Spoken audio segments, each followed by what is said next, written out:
Think of yourself as a person in the desert. You're hot, tired, trembling with thirst. You come across a cow print in the sand. And there's a little bit of water in the cow print. Now you know that if you were to scoop it up with your hand, you would muddy the water and you'd make it undrinkable. So what do? You get down on all fours and you slurp it up. Now you wouldn't want someone to come along with a camera right at that point and take a picture to put on Instagram. But the Buddha says, even though it seems undignified, that's what you've got to do in a case like that. One of the Buddha's most important insights was that what we experience in the present moment is not entirely caused by the past. Some of our experiences do come from past karma. But the important part is how we shape the raw material coming in from the past through our present intentions. This process of shaping the Buddha calls sankhara, fabrication. And there are basically three kinds. There's bodily fabrication, which is the in and out breath. There's verbal fabrication, which the texts call directed thought and evaluation. But it's basically how you talk to yourself. The questions you ask, the judgments you pass on things. And then there's mental fabrication, which is feelings and perceptions. Feelings here are not emotions, they're more feeling tones. A tone of pleasure, a tone of pain, or neither pleasure nor pain. And perceptions are the labels you apply to things. If you were to compare verbal fabrication with perceptions, verbal fabrication would be full sentences or questions. Perceptions are individual words or images, the way you identify things. It's through these three processes that we shape the raw material coming in from the past, turn it into our experience of the present moment. And the problem is we tend to do this in ignorance, which is why instead of creating the happiness that we want, we end up creating stress and suffering. What the Buddha does is tells us to do these processes with knowledge. And they can actually turn into the path to the end of suffering. Anger is a case in point. All three of these fabrications go into creating a sense of anger you have when there's a situation that you don't like, you'd like to see changed, and you're really upset about it. The way you breathe is going to aggravate the anger. You tend to breathe in a tight, tense way. You can talk to yourself both about this situation and about anger itself in ways that aggravate it. You can focus more and more on how horrible the situation is, how quickly it needs to be changed. You can also talk to yourself about anger, saying your anger is justified. It's your way of showing that you can have an influence on the world. You can get things done through your anger. And then there are the perceptions and feelings. The feelings in this case, of course, would be feelings of discomfort because the breath is uncomfortable, the way you're talking to yourself is uncomfortable. And then there are the perceptions. Again, your perceptions about the situation. The person who's done or said something horrible is either a monster or a pig. And your perception of anger as being your way of showing your power in the world and being a warrior in the world. Now, the problem is many times we act on our anger thinking that we're doing something skillful, something that's to our benefit or the benefit of those we love. We found out later that it's not the case. We've actually created trouble for ourselves. This is where the Buddha says we have to bring in knowledge to these processes. First, we have to understand the anger in terms of these types of fabrication and take it apart, replace it with better fabrications. And the techniques you learn as you do breath meditation help you right here. If you reflect on what you're doing as you focus on the breath, of course, you've got bodily fabrication in the breath itself. You've got verbal fabrication in the questions you're asking about how to breathe in a way that's comfortable, how to let those comfortable breath sensations spread through the body, how to keep the mind with the breath. And then mental fabrications, the perceptions you have about the breath as being a whole body process, and the feelings of ease that you can create by the way you breathe. You get hands-on experience in these types of fabrication. You see how they can be used to create a sense of well-being right here, right now. And then you can bring that knowledge to the rest of your life. The techniques we learn on the meditation cushion are not meant just for the cushion. Because after all, we're not creating suffering for ourselves only on the cushion. It's as we go through life. So we're going to take those techniques and use them on a day-to-day basis. So, of course, the first thing you take is verbal fabrication as you talk to yourself. Remind yourself of all the stupid things you've done under the power of anger. So it might be good to step back from the anger and see what you can do to take it apart. And then you focus on verbal fabrication. How are you breathing? Can you breathe in a way that calms yourself down? Think of the breath going all the way down to the feet, nourishing every part of the body. And that sense that you have to get it out of your system begins to dissolve away. For the most part, we think that we have only two choices. Either we get it out of our system by saying or acting on the anger, or by bottling it up. And neither way is healthy. We bottle it up, it becomes the thing that goes underground and then shows its tentacles someplace else. If we act on it, of course, we end up creating trouble for ourselves. But here the Buddha is giving you an alternative. That sense of tightness you have in the body, you can breathe through it. Dissolve it by good breath sensations. And this may take time, because after all, that first burst of anger probably released some hormones into your bloodstream. And they're still having their effect. And sometimes we read that, here again, verbal fabrication, we read those signs as signs that we still are angry, even though the actual anger may have passed. We stir it up again. So just remind yourself, it may take some time, but you can breathe in a way that calms down the sense of tension, tightness, irritability in the body. And that allows you to look at the anger more objectively, more calmly. Look at the situation more calmly, see what really needs to be done. This is where you bring in verbal fabrication. Ask yourself, is that person or is that situation really as bad as you think it is? Is it really as unbearable as you think it is?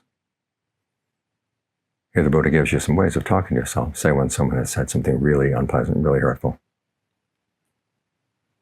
He recommends two ways of depersonalizing the issue. One is just to tell yourself, there's an unpleasant sound has made contact at the ear. And it's there because of the contact. When the contact goes, that's the end of that unpleasant sound.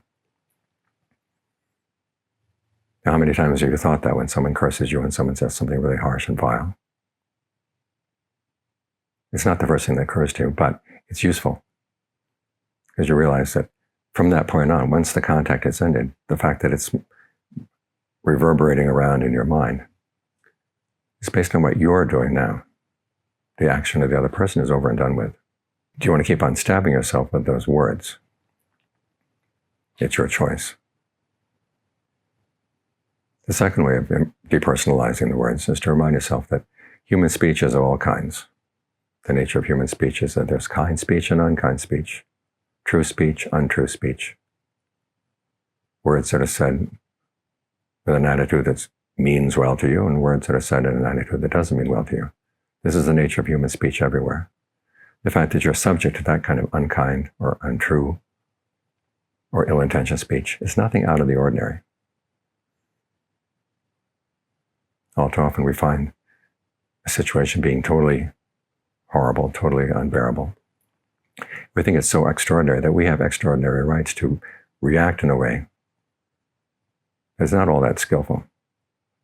But when you realize this is the nature of the human world, this is the nature of human speech, you back off.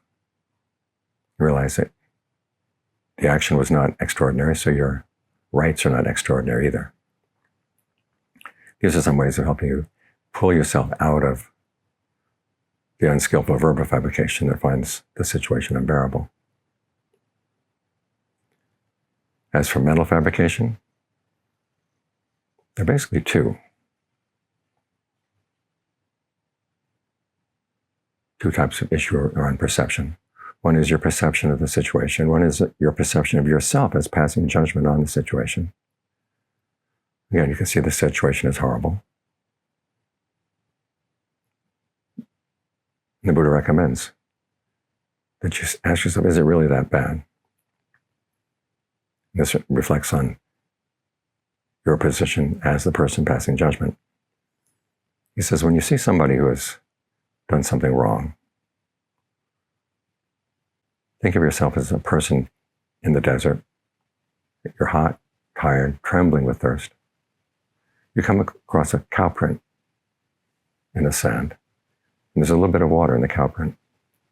Now you know that if you were to scoop it up with your hand, you would muddy the water and you'd make it undrinkable. So what do? You get down on all fours and you slurp it up. Now you wouldn't want someone to come along with a camera right at that point and take a picture to put on Instagram. But the Buddha says, even though it seems undignified, that's what you've got to do in a case like that. And what he's saying here basically is that you need the other person's goodness for the sake of your own goodness. That is your nourishment. Otherwise, if you see that the entire human race is full of horrible people, you feel entitled to react in a horrible way. So as you're passing judgment, it's not as if you're way up high in the judge seat and the other person is way down on the floor. You're in a position where you need that other person's goodness so you can maintain your goodness in the world. Otherwise, you're like that New Yorker cartoon, the two female poodles sitting at a bar. They have a very mean look on their face. And one of them is saying, they're all sons of bitches. If everybody is a son of a bitch, what are you? You'll behave in a horrible way too. So you've got to think of ways to see the goodness of other people.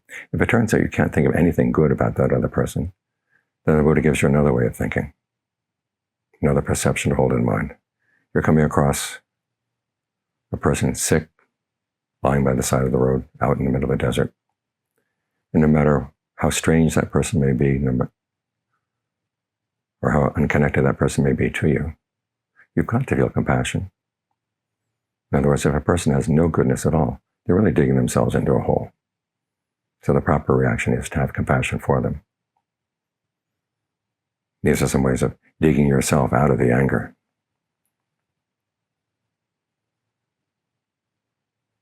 And you can ask yourself further. Here again, more verbal fabrication. You may have seen the drawbacks of anger. There's always the problem that he keeps coming back. And from the Buddha's analysis, simply seeing the drawbacks is not enough. You also have to see the allure, why you like it. And this is something many of us don't like to look into. Sometimes there's a sense of power. You're a warrior for goodness. Sometimes you sense yourself as being oppressed, and this is your way of overcoming the oppression.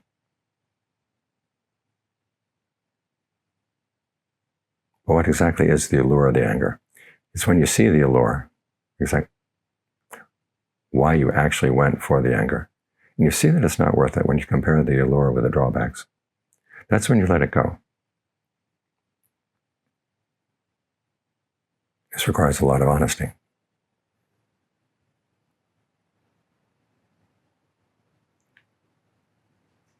One more perception that the Buddha has you keep in mind. If you find the idea of having goodwill for other people, especially when they've done something wrong, is really hard, the Buddha gives you another perception. He says, think about the fact that when you act on anger, you tend to do stupid things, things that are not in your own best interest, even though you think they are. And that's going to give satisfaction to the other person. Would you like to satisfy that person? Now, this may not be the most skillful attitude here. The Buddha is actually having you use spite to get rid of anger. But it's using a lesser defilement to block a greater defilement.